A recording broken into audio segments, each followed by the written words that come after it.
Bonjour à tous, je vous remercie d'être de plus en plus nombreux à me suivre. Ça fait toujours plaisir et j'en suis très contente. Je me suis arrêtée une semaine pour pouvoir me reposer. Mais la semaine, en fait, elle est déjà bien entamée puisque je repars mercredi qui vient, de très bonne heure le matin. Je vais partir avec la frontale parce que j'ai plusieurs changements au niveau des bus, des correspondances, c'est assez compliqué. Donc voilà, vous allez bientôt me revoir sur le chemin. Je suis à jour des vidéos, je me suis arrêtée à Estella. Ça s'était pas très bien passé au gîte. En fait, j'avais pas dormi de la nuit. Je suis restée au réfectoire parce que c'était trop strict. Il fallait fermer la porte, dormir dans une salle où on était beaucoup. Il fallait dormir sur le lit d'en haut. Il fallait voilà, ça me convenait pas du tout. Donc j'ai passé la nuit réveillée. J'ai bien réfléchi et puis je me suis dit ben là ils annoncent de la pluie. J'ai des chaussures qui sont les talons sont complètement lisses. J'étais allée à Estella au Décathlon, mais j'ai rien trouvé qui me convienne parce que elles me faisaient mal les chaussures. Et donc je me suis dit, ben je vais rentrer, je vais voir parce que j'ai acheté une paire de chaussures avant de partir. Je me suis dit, ben je vais les emmener chez le cordonnier, il va me les agrandir et puis mes chaussures, ben je pourrai les mettre. En plus c'est des chaussures montantes, celles que j'ai c'est des chaussures basses et celles que j'ai elles sont pas imperméables alors que les autres oui. Donc comme ils annoncent des jours de pluie, valait mieux être prévoyante. Ce qu'il y a aussi, c'est que j'étais fatiguée, j'avais besoin surtout de me retrouver un peu seule, parce que vivre tout le temps avec plein de monde qu'on connaît pas, dormir dans des dortoirs, manger avec des gens qu'on connaît pas, à un moment donné, on a envie un peu de se retrouver tout seul. Et sur le chemin, même en journée, c'est pas possible, parce qu'il y a plein de monde qui s'arrête, qui parle, et en fait, on n'arrive pas à avoir son intimité. Donc voilà, je me suis dit je vais rentrer quelques jours, ça va me faire du bien. Là ça faisait 3 semaines et demie que j'étais partie, donc ça me fait un petit break et ça m'a permis de faire beaucoup de choses, surtout au niveau des papiers que j'avais à faire que j'avais pas terminé. Il y a aussi le fait que j'ai perdu du poids, pas mal de poids d'un coup, ça me donnait un peu des vertiges. C'était pas la forme à 100%. Là, j'ai pu me reposer, je vais bien, tout va bien, et je vais pouvoir reprendre dans la bonne humeur, et je suis pressée de retourner sur le chemin.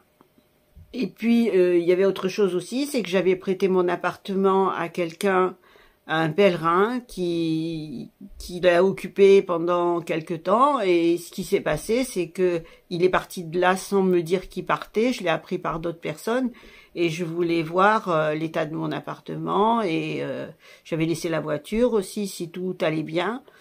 Je sais pas, j'ai eu une intuition qu'il fallait que je rentre et j'ai bien fait parce que j'ai trouvé la fenêtre de la salle de bain en grand ouvert et le chauffage qui tournait à 25 degrés tout le temps depuis qu'il est parti, c'est-à-dire depuis je crois le 4.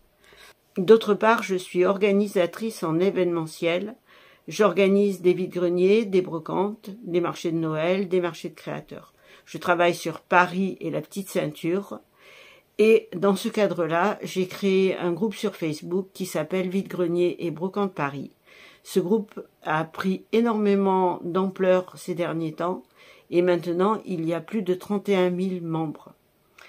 Donc, ne pouvant pas m'occuper du groupe pendant que je suis sur le chemin, j'ai demandé à une amie d'avoir la gentillesse de s'en occuper. Cette amie, c'est Lina. Ça fait 1 mois qu'elle s'occupe du groupe. Et ce que j'aimerais, c'est la décharger de ce travail. C'est pour cette raison aussi que je suis rentrée, pour qu'on fasse le point et que je reprenne la main sur le groupe afin de pouvoir continuer à le gérer. Parce que ça demande à peu près 2 heures de travail par jour. Et en plus du travail qu'elle a, ça fait une grosse charge. Et bien maintenant, je vais vous mettre quelques photos et quelques vidéos de mon retour, de San Sébastien et de Estella aussi, et de l'auberge dans laquelle je suis allée à San Sébastien, qui se trouve à 150 mètres de la gare routière, si jamais vous avez besoin comme ça. Vous verrez les images de l'intérieur. Le prix est de 25 € pour un lit à peu près. Voilà, je vous souhaite un bon visionnage et je vous dis à très vite. pour de nouvelles aventures. No espelho passo o batom vermelho e vou. Siga meu conselho, desligue seus aparelhos, que a nossa hora chegou.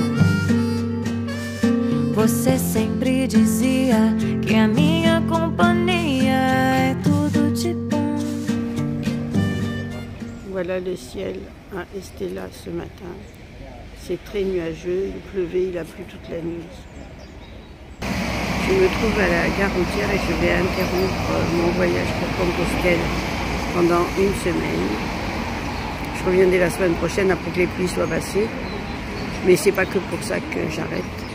C'est aussi parce que je suis très fatiguée. J'arrive pas à manger. J'ai perdu beaucoup de poids et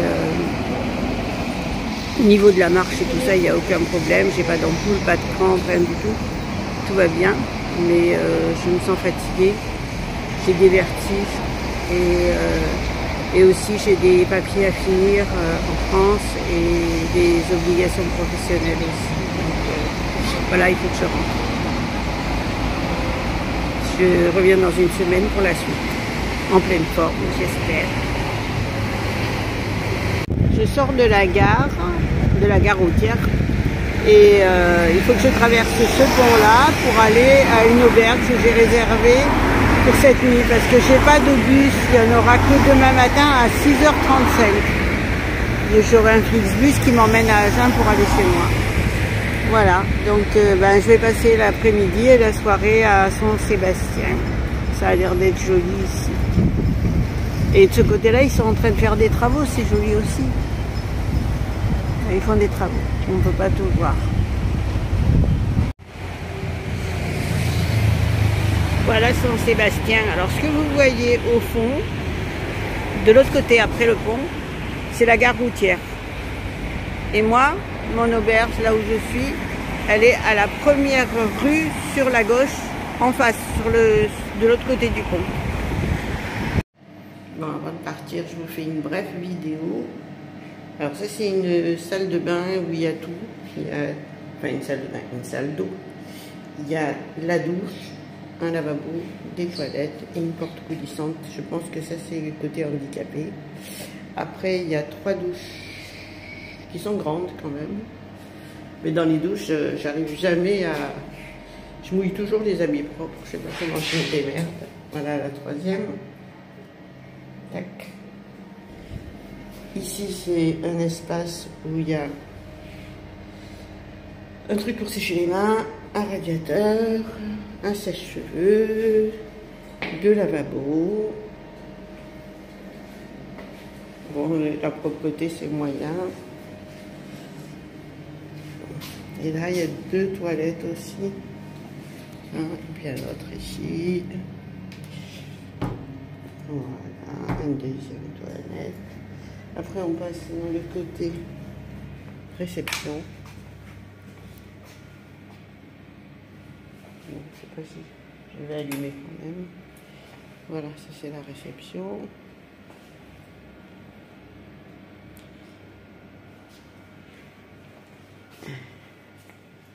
Il y a un petit fauteuil, mon chariot.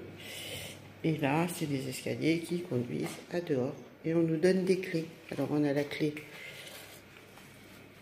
d'un casier qui est dans la chambre. Ça c'est l'espace des chambres. Alors, j'ose pas ouvrir les portes parce que dedans, il y a des gens qui dorment pour vous montrer les dortoirs. Il y a toujours eu du monde, alors je ne suis pas filmée. La table de cuisine, et ça c'est la cuisine dont on peut se servir pour faire à manger. Il y a des frigos congélateurs.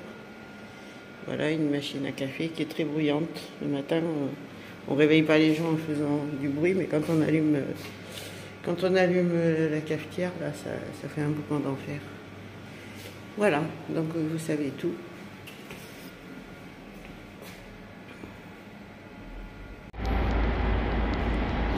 Voilà, je suis à la gare routière. Il y a les bus qui sont là, mais bon, le mien n'est pas encore arrivé. Alors cherchez où c'est qu'il y a marqué les numéros. À Flixbus en France, c'est écrit par terre.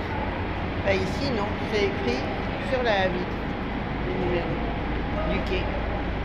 Là aussi, voilà, il y a un autre numéro, voilà. Les numéros, c'est là derrière. J'ai l'impression qu'ils viennent juste devant, là où il y a les gens qui attendent. C'est pas aussi grand, je sais pas. Ou alors c'est mieux organisé. Là-bas à Paris, c'est pas pareil. On va voir. Voilà. Là, vous êtes dans la gare routière. Là-bas au fond, il y a un bar, mais il n'est pas ouvert. Il est 6 heures. Il y a des toilettes gratuites. Les pantalons, ils sont là dans tous les sens. Et là aussi. Donc il faut changer de pantalon. Les nichons aussi, ils ont un peu maigri.